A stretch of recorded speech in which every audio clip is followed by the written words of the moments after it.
Matrix की faculty पर भी पूरा विश्वास था, तो पूरे दावे के साथ मैं कह सकता था कि भाई ये बच्चा शानदार अंक लाएगा। मान सर, मदन सर इस प्रकार पढ़ाते हैं कि ग्रामीण पृष्ठभूमि से आया हुआ हर बच्चा उनकी चीज को बढ़िया ढंग से शानदार तरीके से। यदि बच्चों को नीट की या जेईई की तैयारी करवानी है तो आसपास के इस क्षेत्र में मैट्रिक्स इज द बेस्ट। नमस्कार, मैं विष्णु पारिक स्वागत करता हूं मैट्रिक्स के इस प्लेटफॉर्म पर। आज मैं एक ऐसे स्थान पर बैठा हूं, एक ऐसे घर में बैठा हूं जिसके चारों तरफ का यदि आप वातावरण देखेंगे तो केवल खेत हैं। खेतों के मध्य, ढाणियों के मध्य बसा हुआ एक छोटा सा घर। उस घर में एक बेटा, जिस बेटे ने नीट में इतिहास रचा, 720 में से 700 अंक लाकर भारत के सबसे प्रतिष्ठित medical college BHU Banaras Hindu university वो बच्चा पहुंचा। वहां पर इस समय वो अपनी मेडिकल की तैयारी कर रहा है। बड़ा भाई पहले कोटा मेडिकल कॉलेज में पढ़ रहा है, पिताजी सरकारी अध्यापक हैं, दादाजी बैठे हैं, वो ज्यादा पढ़े लिखे नहीं हैं, दादी जी भी इतना सब नहीं जानती हैं। पर परिवार में, एक ही परिवार के दो भाई और दोनों डॉक्टर बन जाएं तो उस परिवार की परिस्थिति को आप समझ सकते हैं, खुशी का आलम कैसा होगा। माताजी पीछे खड़े हैं, उनका त्याग रहा, पिताजी की मेहनत रही, उनका सही मार्गदर्शन रहा। और ये एक बात इस तरह से भी देखी जा सकती है कि कैसे किसी परिवार की पारिस्थितिकी बदल सकती है। पिताजी निश्चित रूप से सरकारी सेवा में है, पर यदि दो बच्चे और दोनों बच्चे डॉक्टर बन जाएं तो वो परिवार कैसा बन सकता है। मैट्रिक्स नीट डिवीजन के इस बालक से आपको मिलाता हूं, एक अद्भुत कहानी है, देखिएगा, अपने उन बच्चों तक भी पहुंचाइएगा जिनका सपना है कि वो भी डॉक्टर बनना चाहते हैं। मेरे दाहिनी ओर है हिमांशु नेटवाल। हिमांशु, बहुत बहुत स्वागत, आपका बहुत बहुत बधाई। और एक बड़ा सपना BHU से डॉक्टर करना, डॉक्टर बनना, ये अपने आप में बहुत सारे लोगों का सपना होता है, पर तुम्हारा ये सपना हकीकत में बदल चुका है। कैसा फील हो रहा है?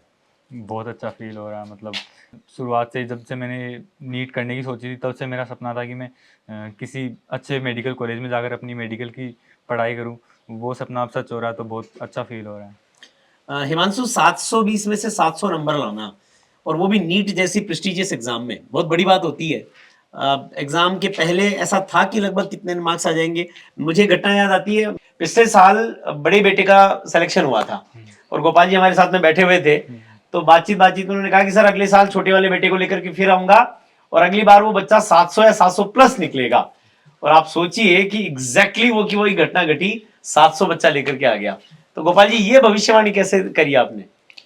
ये सर, बच्चे की इंटेलिजेंसी के बारे में तो मेरे को पता था ही भाई, वास्तव में शानदार इंटेलिजेंट है और अच्छी कोचिंग में मैट्रिक्स में तैयारी कर रहा था। मैट्रिक्स की फैकल्टी पर भी पूरा विश्वास था, तो पूरे दावे के साथ मैं कह सकता था कि भाई ये बच्चा शानदार अंक लाएगा। पर 720 में से 700 तो बहुत बड़ा बड़ा आंकड़ा हो जाता है। हाँ, 700 बड़ा आंकड़ा नहीं, लेकिन इसकी इंटेलिजेंसी को जब मैं देखता था तब मेरे को वो 700 भी कोई ज्यादा बड़ा नहीं दिखता था, लगता था कि कर जाएगा, बिल्कुल आराम से कर जाएगा। इसके चेहरे को देखकर लगता है कि ये थोड़ा, मतलब खेल कूद में, शैतानी में भी थोड़ा पारंगत होगा। हाँ बिल्कुल, खेल कूद के अंदर आसपास के एरिया में 10-10, 15-15, 20-20 किलोमीटर तक ये क्रिकेट खेलने जाता है। अच्छा, क्रिकेट का इतना तगड़ा शौकीन है। क्रिकेट में कौन सा खिलाड़ी पसंद है? Steve Smith. अरे यार, रिटायरमेंट ले लिया उसने, तो आप लोगों ने रिटायरमेंट दिलवा दिया उसको, ऑस्ट्रेलिया को हरा दिया। पर बहुत ही शानदार खिलाड़ी है, वो बैटिंग करता है। तुम्हें भी बैटिंग पसंद है? नहीं, बॉलिंग पसंद है। बॉलिंग पसंद है। बॉलिंग में कौन सबसे फेवरेट खिलाड़ी है? बॉलिंग में पहले ग्लेन मैकग्रा था। अच्छा, अब जसप्रीत बुमराह है। क्या बात है। दोनों की कौन सी एक ऐसी चीज है दोनों में सेम है? सेम तो मतलब जो लेंथ, जो कंसिस्टेंसी के साथ लेंथ पे बॉलिंग, एक्यूरेसी जो उनकी है। हाँ। ग्लेन मैकग्रा को भी ऐसा कहते थे कि एक बॉक्स बना दो तो 6 की 6 बॉल उसे बॉक्स में डाल सकता है, और वो केवल कंसिस्टेंसी से आता है। तो ये जो क्रिकेट का जुनून था, ये तुम्हारी नीट की प्रिपरेशन में काम आया कहीं? मतलब जब भी लास्ट समय DTS में, या DTS से जो प्री DTS वाला वो समय था, तो उस समय अगर थोड़ा भी डिस्ट्रैक्शन होता था तो मैं थोड़ा बहुत खेल लेता था क्रिकेट अपने दोस्तों के साथ में। एक आध घंटा दिन में, उससे एकदम काफी रिलैक्स फील होता था, फिर मैं कंसंट्रेट कर पाता था पढ़ाई पे। काबरियो मुझको डॉक्टर बन गो, डॉक्टर की पढ़ाई कर रही है, थन बढ़िया लाग रही है कि दोनों पोता डॉक्टर बन गा, तो अन्न मास्टर बनावा कौन सोची के बेटा तो मास्टर बनायो जना, बेटा तो मास्टर बनायो जन को, पोता ने मास्टर बनावा की कौन सोची के अन्न डॉक्टर बनावा क्या सोची? अन्न डॉक्टर बनावा की सोची भाई, बेटा तो क्यों ऊंचा जाए, बेटा से ऊंचा जाए क्यों। बहुत बढ़िया बात है। दादी जी से बात करते हैं, मुझको दोनों पोता दोनों डॉक्टर बन गा। ताकि भतीजी आपको कहीं एक दो कहीं बार लग जाए। भतीजी भी रेखा निठारवाल, भाभी BHU में ही है, तो घर में आता सारा डॉक्टर हुआ था ना, अब तो बीमारी की तो चिंता को नहीं होती उसी। कौन तो मन बूढ़ा तो होएगा। बूढ़ा तो खैर अब टेम्पड़े हुए हैं ला देखो, हाँ। पर अब बीमारी वाली चिंता को नहीं। हाँ।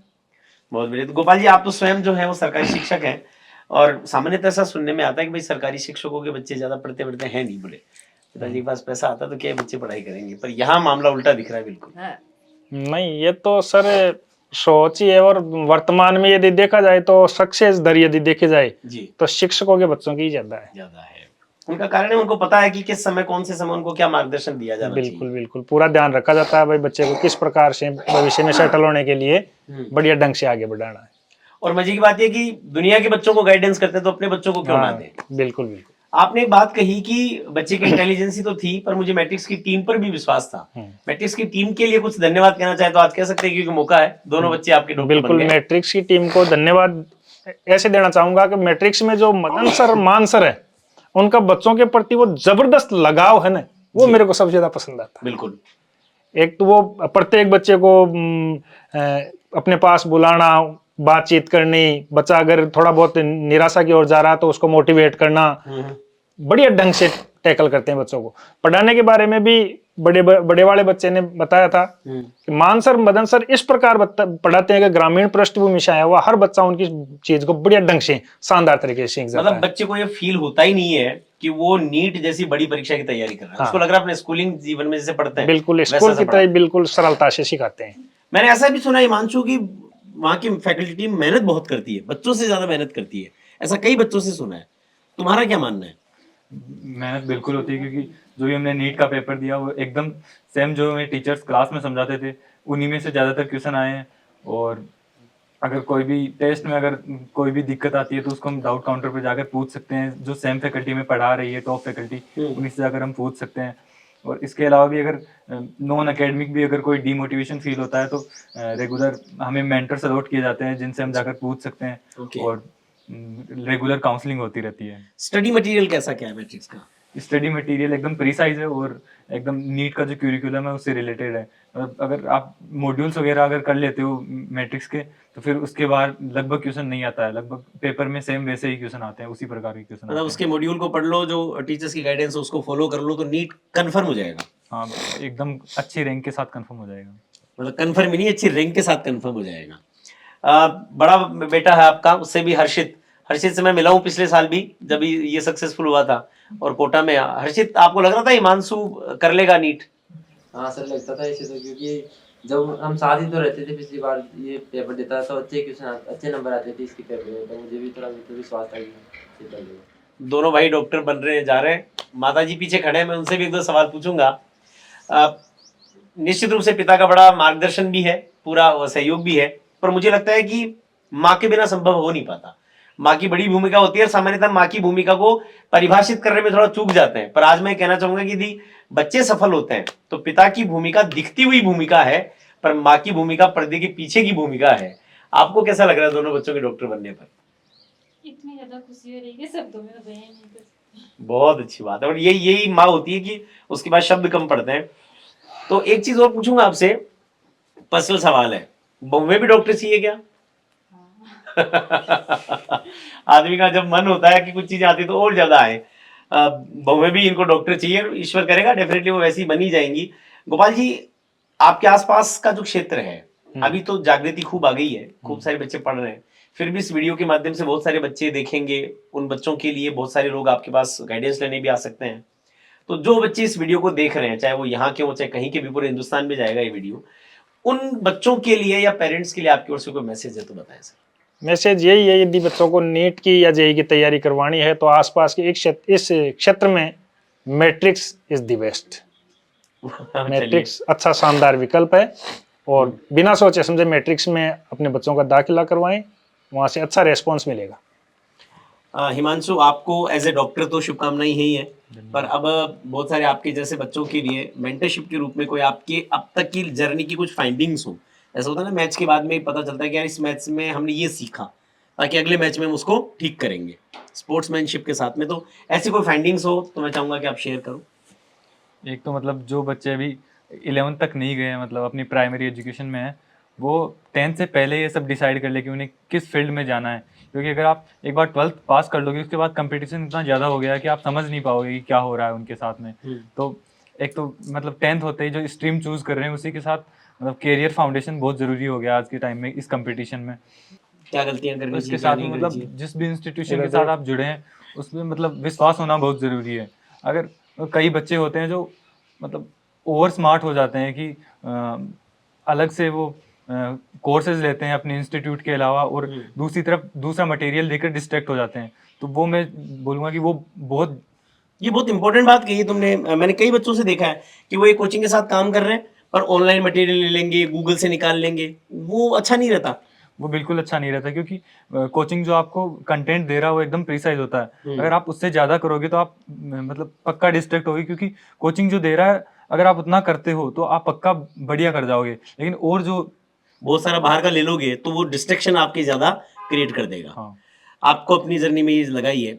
बीएचयू के बारे में एक दो चीजें और बता दो लोगों को। बीएचयू कैसा कॉलेज है, वहां जाके कैसा लग रहा है? बनारस एक मस्ती का शहर है, मैं बहुत बार जाता हूँ, मेरा पसंदीदा शहर है। वहाँ के जो घाट है वो सारे के सारे 80 घाट है, उसके बाद में सारे घाट स्टार्ट हो जाते हैं, 10वां मान लो, बहुत अलग अलग मणिकर्णिका जैसा भी वहाँ पर है। तो आपको कैसा लगा वहाँ जा करके? बहुत अच्छा फील होता है मतलब ऐसे नेचर से कनेक्टेड सा रहता है। नेचर से कनेक्टेड सा रहता है और वहाँ पे पेड़ पौधे भी इतने ज़्यादा है क्योंकि और जो मतलब कॉलेजेस है उनमें थोड़ा ऐसे शहर टाइप आ जाता है तो थोड़ा कंजेशन सा फील होता है लेकिन वैसा वहाँ पे बिल्कुल नहीं है। और साथ में बहुत सारी स्ट्रीम्स है तो एकदम डाइवर्स फील आती है। और अगर आपको मतलब मेडिकल के अलावा भी कुछ मतलब परस्यू करना हो एक्स्ट्रा करिकुलर तो आप वहाँ पे सीख सकते हैं बेशक। जैसे मैं भी सिंगिंग सीख रहा हूँ और क्रिकेट खेल रहा हूँ साथ में। अरे वाह, वेरी गुड। और खैर बनारस तो शहरी बाबा महाकाल का है, हाँ। तो उनमें लय भी है, उनमें प्रलय भी है, उनमें तरंगे भी हैं, उनमें चमत्कृत करने वाली चीजें भी हैं। तो आपको बहुत बहुत शुभकामनाएं। बेटा आप कुछ नई चीजें भी सीख रहा है और दुनिया से ऐसा लगता है कि कई बार हमारे आसपास में लोग थे यार इतना दूर मत भेजो, दूर है। पर जब दूर जाओगे, आपको आकाश में उड़ना है तो धरती से पंखों को हटाना ही पड़ेगा, थोड़ा सा बिल्कुल जमीन सही। छोड़नी पड़ेगी तभी आप उड़ पाओगे। तो आपके पूरे परिवार को खूब खूब बधाई, खूब खूब शुभकामनाएं। माता जी को बहुत बहुत शुभकामनाएं, खूब खूब बधाई है। दादाजी को, दादी जी को, आपको भी बहुत बहुत शुभकामनाएं। और ये जहाँ पर हम लोग बैठे हैं, ये एग्जैक्टली गांव का नाम वगैरह क्या है इसका? कौन सी जगह है? ये बहुत छोटी सी जगह है। गांव है ये बेऊपुरा, भीवपुरा। भीवपुरा और जिला पड़ता है नागौर। पोस्ट ठिकरिया खुर्द गांव है। ठीक है, और पर ये बॉर्डर आ गया नागौर हाँ का। बिल्कुल, नागौर नहीं, अब डीडवाना कुचामन हो गया नहीं हाँ, डीडवाना कुचामन। हाँ, डीडवाना कुचामन का लास्ट बॉर्डर आ गया।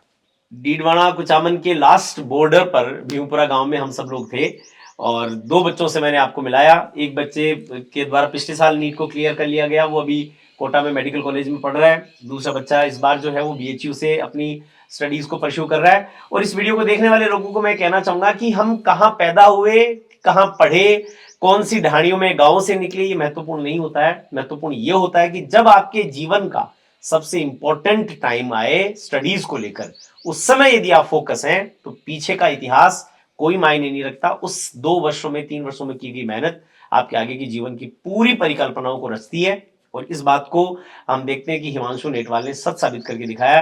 गोपाल जी, इनके पूरे परिवार को बधाई, आप सबको भी शुभकामनाएं। और आप सबसे आह्वान कि यदि आपके बच्चे का भी सपना नीट करना है या जेई करना है या वर्ल्ड क्लास स्कूलिंग पाना है तो Matrix NEET division, Matrix JEE academy या मैट्रिक्स हाई स्कूल में आइए। आपके सपनों को पूरा करने के लिए हम अपनी ताकत लगाते हैं। एक कदम आप बढ़ाइए, एक कदम हम बढ़ाते हैं और मिलकर के सपनों को पूरा करते हैं।